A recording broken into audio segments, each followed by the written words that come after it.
pitch authorities, the aircraft rolls upright and performs an abrupt nose-up maneuver, followed by a quick pushover.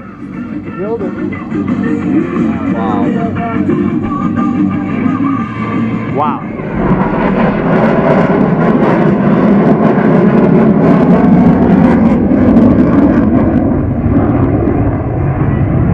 The Super Hornet is unique in its ability to operate at slow speeds and high angles of attack.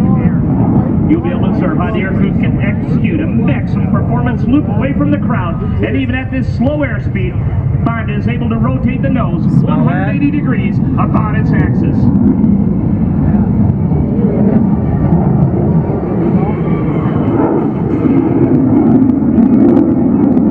That is crazy.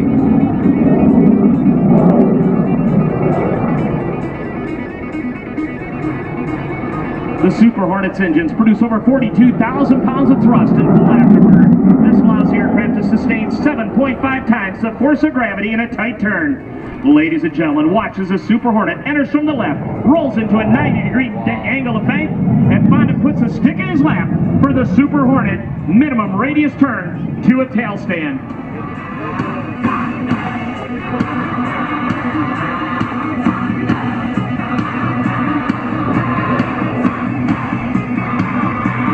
Ladies and gentlemen, the Super Hornet min radius turn.